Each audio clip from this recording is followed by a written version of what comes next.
जय हिंद दोस्तों, क्या हाल है आप लोगों के? आई होप आप लोग बहुत बढ़िया होंगे। मस्तान ऑफिशियल में आप लोगों का बहुत-बहुत स्वागत है। तो काफ़ी सारे अभ्यर्थी जो हैं यूपी पीसीएस में डाइट प्रवक्ता की जो भर्तियां थी, उसके लिए इंतज़ार कर रहे थे और उनका इंतज़ार मैं ये कहना चाहूँगा कि अब ख़त्म हो चुका है। यूपी पीसीएस ने डाइट प्रवक्ता के साथ अन्य जितनी भी भर्तियां होती हैं वो भी सबकी वैकेंसी जो है उसके लिए एक डिटेल नोटिफिकेशन जारी कर दिया है, जिसको हम इस वीडियो में बताने वाले हैं। इस वीडियो में सारी चीज़ें होंगी, उसके बारे में बताया जाएगा कितना आपको पे करना है, कितनी फ़ीस है, वन टाइम रजिस्ट्रेशन का क्या है, बाकी सारी की सारी चीज़ें, सारी इन्फॉर्मेशन इस वीडियो में हम उसके ऊपर बात करने वाले हैं। तो वीडियो को पूरा देखिएगा ताकि कोई भी चीज़ छूटे ना आपकी और गलती ना करें। अगर आप फॉर्म इसका फिल करना चाह रहे हैं तो आपको फॉर्म अगर फिल करना है तो कुछ भी तरह की गलती नहीं होनी चाहिए। तो चलिए हम स्टार्ट करते हैं बिना किसी देरी के। देखिए दोस्तों, ये नोटिफिकेशन आ रखा है Uttar Pradesh public service commission से। डेट है इसकी 25/6/2026 और इसमें क्या क्या लिखा गया है कि आपका जो ऑनलाइन रजिस्ट्रेशन है, ठीक है, वो स्टार्ट हो चुके हैं। यानी एप्लीकेशन फॉर्म जो भरना है वो 25/6/2026 से स्टार्ट हो गए हैं। 25/6 मतलब ये होता है 25 जून 2026 से स्टार्ट हो गए हैं। अगर पूछा जाए कि आपको टोटल कितना टाइम मिलेगा, तो लगभग 1 महीने का आपको टाइम मिल रहा है पूरा फॉर्म फिल करने के लिए। 1 महीने के अंदर आप कभी भी कर सकते हो। तो 27 जुलाई 2026 तक आप इस फॉर्म को जो है फिल करके अपनी जो पेमेंट है उसको आप सबमिट कर सकते हो। अगर आपको मान लेते हैं फॉर्म में कुछ गलती हो जाती है तो करेक्शन विंडो भी ये ओपन करेंगे। करेक्शन विंडो ओपन करने के लिए इन्होंने डेट दे रखी है 3/8/2026 तक की, ठीक है। तो क्या क्या है, सबसे पहले देखिए आपको क्या करना पड़ेगा। इसके लिए एक OTR होता है, वन टाइम रजिस्ट्रेशन। अगर आप पहली बार फॉर्म भर रहे हैं तो आपको वन टाइम रजिस्ट्रेशन कराना, मैं ये बोल सकता हूँ इम्पेरेटिव है, कंपलसरी है, आपको करवाना पड़ेगा। OTR जो है मैंडेटरी है, अगर आपने वो नहीं करा तो आपका फॉर्म नहीं भरेगा, ठीक है। तो OTR कुछ कैंडिडेट का वन टाइम रजिस्ट्रेशन जब हो जाता है तो हो सकता है उनके पास में जो है ID पासवर्ड या मेल वेरिफिकेशन ना आए, तो उनको 72 घंटों के अंदर, ठीक है, या 72 घंटे पहले जब भी आप ऑनलाइन एप्लीकेशन भरेंगे, ऑनलाइन एप्लीकेशन सपोज करो आपने आज OTR कराया, आपका सब चीज़ें पूरी तरह से नहीं आई हैं। OTR करने के बाद में आपको 72 घंटे, लगभग 3 दिन होते हैं शायद, है ना।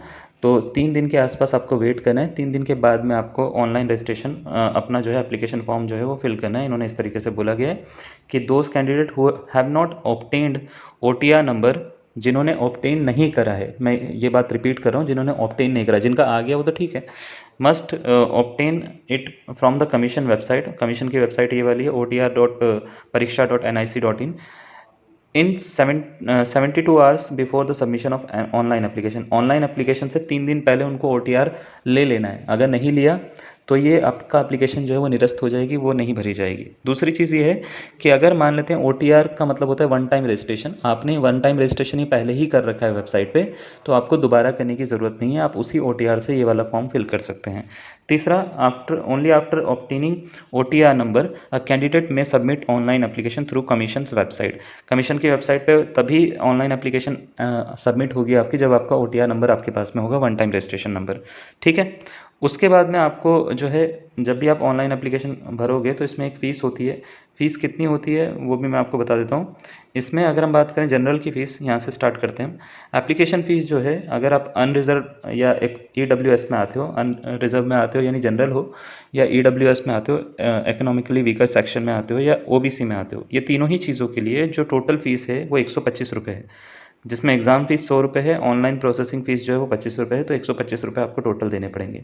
अगर आप शेड्यूल कास्ट में हैं तो आपको जो एग्ज़ाम फ़ीस है वो 40 रुपये देने पड़ेंगे और ऑनलाइन प्रोसेसिंग फ़ीस जो है वो 25 रुपये देने पड़ेंगे। टोटल मिला के आपको 65 रुपीज़ देने हैं। इसी तरीके से अगर आप PWDs में आते हैं तो आपको एग्ज़ाम फ़ीस तो कुछ नहीं लगेगी, लेकिन आपको प्रोसेसिंग फ़ीस जो होती है वेबसाइट की वो देनी पड़ेगी। वो 25 रुपये होती है, तो 25 रुपये आपका चार्ज होगा। एक्स सर्विसमैन के लिए 40 और 25 मिला के 65 रुपये टोटल बनता है। और अगर मान लेते हैं आप dependents of the freedom fighters या वीमेन हैं या स्किल्ड प्लेयर हैं, तो सेम जो कैटेगरी होगी उसके अकॉर्डिंग आपकी फ़ीस पड़ेगी, ठीक है। तो जो भी आपकी कैटेगरी होगी, ठीक है। अब इसमें और क्या क्या चीज़ें हैं कि दूसरी चीज़ ये आती है कि सर इसमें जो पोस्ट हैं उसमें हमारे को कुछ वेटेज वगैरह मिलती है क्या? तो अगर आप रिसर्च स्कॉलर्स हैं तो आपको कुछ वेटेज मिल जाएंगी। जैसे अगर आपके मार्क्स आ रखे हैं, यहाँ पे 2 तरह के एग्ज़ाम होंगे आपके, प्री होंगे पहला तो, ठीक है। तो प्री एग्ज़ामिनेशन की बात कर रहे हैं। अगर आपके मान लेते हैं आपने प्री एग्ज़ामिनेशन दिया, फिर मेंस एग्ज़ामिनेशन दिया, तो मेन एग्ज़ामिनेशन में अगर आपके अप टू 100 मार्क्स हैं, ठीक है, तो आपको, अगर आप रिसर्च स्कॉलर हैं, 1 साल की ड्यूरेशन है आपकी, तो ये आपको 1 मार्क का वेटेज मिल जाएगा, ठीक है। अगर आपके 101 से 500 के बीच में मार्क्स हैं तो आपको 1.5 मार्क्स का वेटेज मिलेगा। इसी के आगे आ जाते हैं 500 से 1000 के बीच में आपको 2 मार्क्स का मिलेगा, फिर 2.5 मार्क्स का मिलेगा। तो ये वेटेज होता है, इतना वेटेज आपको दिया जाएगा। अगर आप 2 साल की ड्यूरेशन तक आप मान लेते हैं रिसर्च स्कॉलर हैं, आपका 2 साल पूरे हो चुके हैं या 3 साल पूरे हो चुके हैं, तो उसके लिए मार्क्स जो हैं वो मिनिमम 2 से लेके मैक्सिमम 5 तक हैं, और 3 साल वाले को मिनिमम 3 से लेके मैक्सिमम 7.5 मार्क्स आपको मिलने वाले हैं। अब इसमें कुछ कुछ चीज़ें आती हैं, जैसे कौन कौन सी पोस्ट हैं। कौन कौन सी पोस्ट हैं, तो सबसे पहले अगर हम बात करें तो प्रिंसिपल गवर्नमेंट इंटर कॉलेज में है, ठीक है, जीआईसी के। तो इसकी तो क्वालिफिकेशन देखिए सामने लिखी हुई है, ये कुछ ही कैंडिडेट्स होंगे जो भर पाएंगे, है ना। नेक्स्ट आ जाते हैं ADIOS, ठीक है, डेप्यूटी सेक्रेटरी माध्यमिक शिक्षा परिषद, BSA एंड इक्विवेलेंट। तो इसमें आपसे बोला गया कि पोस्ट ग्रेजुएशन होनी चाहिए आपकी, ठीक है। और प्रेफरेंशियल क्वालिफिकेशन का मतलब ये होता है कि आपका इनमें से कुछ होगा तो आपको प्रेफरेंस दी जाएगी। तो यहाँ पे नीचे लिखा गया है कि B.Ed आपका होना चाहिए, और मान लेते हैं अगर आपका NCC का B सर्टिफिकेट है, टेरिटोरियल आर्मी में काम किया है, तो आपको प्रेफरेंस ज़्यादा दी जाएगी। फिर आ जाता है सीनियर लेक्चरर डाइट, जिसको हम डाइट लेक्चरर बोल रहे हैं। इसके लिए क्वालिफिकेशन क्या है? क्वालिफिकेशन है आपकी कि आपको एक पोस्ट ग्रेजुएट डिग्री होनी चाहिए, यानी PG आपकी कंप्लीट होनी चाहिए, पहली चीज़ तो। दूसरा आपका बैचलर ऑफ एजुकेशन यानी B.Ed आपका होना कंपलसरी है। B.Ed और PG, ये 2 चीज़ें तो आपकी कंपलसरी आपको चाहिए चाहिए। उसके बाद प्रेफरेंशियल क्वालिफिकेशन है, अगर आपने M.Ed या PhD कर रखा है या MPhil कर रखा है, ठीक है, उस केस में आपको प्रेफरेंशियल क्वालिफिकेशन का मतलब ये है आपको प्रेफरेंस दी जाएगी। अगर मान लेते हैं आपने टेरिटोरियल आर्मी में काम किया है 1 साल, है ना, या एक एक सॉरी 2 साल अगर आपने काम किया है मिनिमम, तो भी आपको जो है इसमें प्रेफरेंस में रखा जाएगा, या NCC का B सर्टिफिकेट आपके पास में होना चाहिए। फिर LEO की वैकेंसी के लिए देखिए यहाँ पे लिखा हुआ है कि आप में पोस्ट ग्रेजुएट होने चाहिए या परास्नातक की उपाधि होनी चाहिए इन सब्जेक्ट्स में, ठीक है। उसके बाद में असिस्टेंट लेबर कमिश्नर में आपको देखो ये पूरा का पूरा दे रखा है कि इसकी क्वालिफिकेशन ये होनी चाहिए। इसी तरीके से हम सारी की सारी क्वालिफिकेशन आपको दिखा देते हैं। फूड सेफ्टी ऑफिसर में बैचलर डिग्री होनी चाहिए आपके पास में, ठीक है।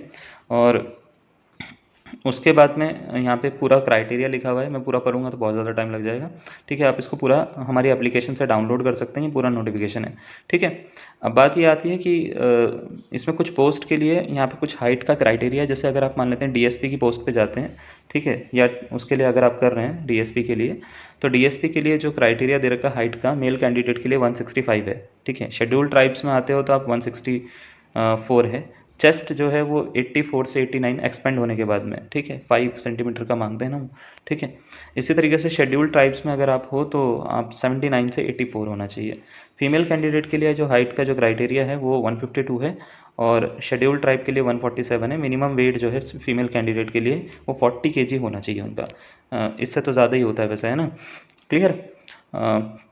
नेक्स्ट, अगर आप कमांडेंट होम गार्ड्स की पोस्ट के लिए करते हो तो मेल कैंडिडेट के लिए 165 सेंटीमीटर हाइट है, सेम है बाकी चीज़ें। फीमेल कैंडिडेट के लिए 150 है, और मान लेते हैं अगर आप शेड्यूल ट्राइब में आते हैं तो 160 है। अगर मान लेते हैं सुपरिटेंडेंट ऑफ जेल के लिए आप मतलब कर रहे हो तो उसमें 168 है, और गढ़वाल और कुमाऊं डिवीज़न के लिए 163 है, ठीक है। कुमाऊं डिवीज़न के लिए 168 है, और गढ़वाल डिवीज़न के लिए 163 है। 163 मिनिमम है, मतलब इससे कम नहीं होनी चाहिए। जस्ट फीमेल कैंडिडेट की 147 होनी चाहिए, और फीमेल में अदर फीमेल कैंडिडेट्स की SC ST के अलावा 152 होनी चाहिए। तो ये पूरा का पूरा हाइट का क्राइटेरिया है। डिप्यूटी जेलर का अलग से लिखा हुआ है देखो। और यूथ वेलफेयर में अगर आप आते हो, ठीक है, प्रादेशिक विकास दल ऑफिसर में, तो उसका हाइट का क्राइटेरिया ये है 160 से लेके 167 के बीच में, ठीक है। बाकी सबका लिखा हुआ है यहाँ पे। एज लिमिट की अगर हम बात करें तो 40 साल होनी चाहिए आपकी, ठीक है। 21 साल से 40 साल के बीच में आपकी एज लिमिट होनी चाहिए। अगर आप मान लेते हैं कोई कैटेगरी में आते हैं तो कैटेगरी का अलग है, ठीक है। तो मतलब 40 आप मान के चलिए, जनरल के लिए 40 है, तो जनरल के लिए हमने बता दिया आपको एज लिमिट ये है। और इसमें आपको क्या है, एक बहुत ज़रूरी बात आती है कि इसमें जो पे स्केल है वो क्या है। पे स्केल 6 पे स्केल है, ठीक है। और अगर हम बात करें ग्रेड पे जो है आपकी वो है 4600 इन पोस्ट के लिए जो ऊपर लिखी हुई है, ठीक है। और नायब तहसीलदार को छोड़ के बाकी सारी जो है नायब तहसीलदार का जो है वो ग्रेड पे 4200 है, और उसको छोड़ के बाकी सबका जो लिख रखा है नीचे नीचे जो भी लिखी हुई है, देखो ये नीचे सारी की सारी डेप्यूटी कलेक्टर है, सुप्रिटेंडेंट है, ठीक है, ब्लॉक डेवलपमेंट ऑफिसर और बहुत सारी चीज़ें, इन सबका ग्रेड पे जो है वो 5400 है। लगभग आपकी जो टोटल इनकम जाएगी वो 1 लाख से ऊपर चले जाएगी, ठीक है। तो इस तरीके से सारा का सारा जितनी भी पोस्ट यहाँ पे लिखी हुई है सबका ग्रेड पे 5400 के आसपास है, ठीक है, मतलब 5400 है। ऊपर जो लिखा हुआ है 4600 के ऊपर, ठीक है। तो ग्रेड पे बहुत अच्छा है, ऐसे कोई दिक्कत वाली बात नहीं है और बहुत अच्छा ग्रेड पे है ये, है ना। अब बात ये आती है कि सर इसमें जो सिलेबस है वो क्या होता है और इसका पेपर पैटर्न क्या होता है। मैं आपको थोड़ा सा दिखा देता हूँ। देखिए इनका जो एग्ज़ाम पैटर्न है वो एग्ज़ाम पैटर्न लगभग सबके लिए सेम है। 3 टियर में आपका एग्ज़ाम होता है। 3 टियर कौन कौन से? प्री, मेंस और वाइवा। वाइवा मतलब आपका इंटरव्यू, ठीक है। जो प्री एग्ज़ाम होगा, प्री एग्ज़ाम में 2 पेपर आएंगे आपके। अगर हम बात करें, मैं आपको पढ़ के भी दिखा देता हूँ। The pre exam of the combined state और upper subordinate services grade special recruitment examination 2026 will consist of 2 compulsory papers of which answer sheet be on OMR sheet, यानी OMR बेस्ड आपका एग्जाम होगा, ऑब्जेक्टिव बेस्ड जो होता है, ठीक है। अब इसमें क्या होगा, ये पेपर जो होंगे वो 2 पेपर होंगे 200 मार्क्स के, 200 मार्क्स के, ठीक है। और हर पेपर में जो है उसको अगर हम बात करें तो वो कितने आवर्स दिए जाएंगे, आई गेस मैं पूरा पढ़ के बताना पड़ेगा मेरे को। 2 घंटे की ड्यूरेशन होगी, ठीक है। दोनों पेपर जो होंगे वो ऑब्जेक्टिव होंगे और मल्टीपल चॉइस होंगे। There shall be 150 to 100 questions respectively, ठीक है।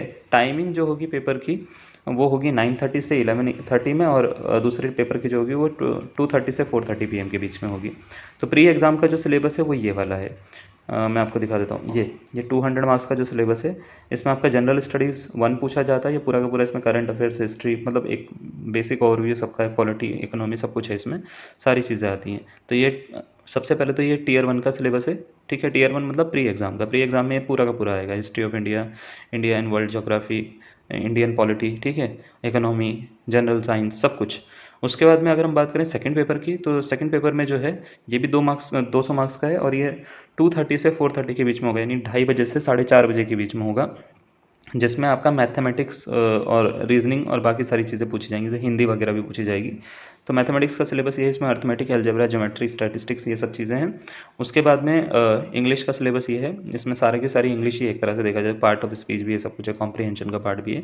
हिंदी भी लगभग सारी ही पूछी जाती है, आपसे जितना लिखा गया उसके अकॉर्डिंग सब कुछ ही पूछा जाता है उसमें। तो ये सारा का सारा है। अपेंडिक्स 3 में जो लिखा हुआ है ये पूरा का पूरा प्री का सिलेबस है। जब आप प्री क्वालिफाई कर लेते हो तो मेंस का सिलेबस पे फिर आपको फोकस करना होता है। मेंस में पासिंग क्राइटेरिया है 33 मिनिमम परसेंटेज आपकी आनी चाहिए। मिनिमम परसेंटेज है 33%। ये क्वालिफाइंग मार्क्स है मेंस के। हाँ, मतलब पेपर 2 की अगर हम बात करें, पेपर 2 जो है मेंस और मतलब आप तभी दे पाओगे जब आपने प्री क्वालिफाई करा होगा। तो अगर आपने क्वालिफाई करा होगा तभी आप मेंस दे पाओगे। और मेंस का जो सिलेबस है वो टोटल 8 पेपर में डिवाइडेड होता है, जिसमें जनरल हिंदी आती है, एसए आता है, ठीक है। जनरल हिंदी तो आएगी आपकी, एसए आएगा, और 6 पेपर ही आएंगे जनरल स्टडीज़ के। 6 पेपर ये कौन कौन से होते हैं? तो यहाँ पे अपेंडिक्स 4 में आपको मैं दिखा देता हूँ, ये सारे के सारे हैं। देखिए जनरल हिंदी का है, ठीक है, सामान्य हिंदी का मतलब एसए का है। फिर जनरल स्टडी 1 जिसमें हिस्ट्री का पूरा पोर्शन ले लिया जाता है, फ्रेंच रेवोल्यूशन, सब कुछ है इसमें, ठीक है। तो यूपीएससी का सिलेबस समझ लो पूरा का पूरा। जनरल स्टडी 2, ठीक है, इसमें कॉन्स्टिट्यूशन आ जाता है, मतलब सिविक्स आ जाती है पूरी की पूरी। फिर उसके बाद जीएस 3, इसमें इकोनॉमिक्स पूरी की पूरी आ जाती है, ठीक है, नीति। और इसमें कुछ चीज़ें जो हैं जैसे एजुकेशन से रिलेटेड पॉलिसीज़ भी पूछ ली जाती हैं कई बार। तो जनरल स्टडी 4 जो है वो ये है, ठीक है। उसके बाद में 5th पे आ जाते हैं। 5th में फिर हिस्ट्री का पोर्शन और बाकी सारी सिविलाइजेशन का पार्ट है, ठीक है। और इसके बाद में लास्ट वाली 6 जो है वो इकोनॉमिक का पोर्शन है पूरा का पूरा। तो इकोनॉमिक्स में भी आप देखेंगे तो अच्छा खासा सिलेबस है इसमें। कुछ सिलेबस यूपी से रिलेटेड भी दे रखा है, अगर आप इसमें ध्यान से देखेंगे तो इसमें आपको थोड़ा बहुत चीज़ें ये सब पढ़नी पड़ेंगी। टाइम है आपका, मैं आपको बता देता हूँ अभी। जो पूरा का पूरा पेपर है वो तो उसकी आप तैयारी कर सकते हैं, नहीं कर सकते उसके बारे में बाद में बात करेंगे हम। अभी जो है अगर आपको इसको भरना है तो ज़्यादा फीस नहीं है इसकी, 125 रुपीज़ फ़ीस है। और आप 25 तारीख से लेकर 27 तारीख तक इसको फिल कर सकते हैं। तो मेरे हिसाब से बहुत अच्छी अपॉर्चुनिटी है। अगर आप तैयारी कर रहे हैं, कुछ अच्छी तैयारी में अगर आप लगे हुए हैं तो आप इसको ज़रूर भरिएगा। और अगर आपको कोई डाउट हो तो आप कमेंट बॉक्स में हमारे पर लिख के पूछ सकते हैं। तब तक के लिए धन्यवाद, थैंक यू।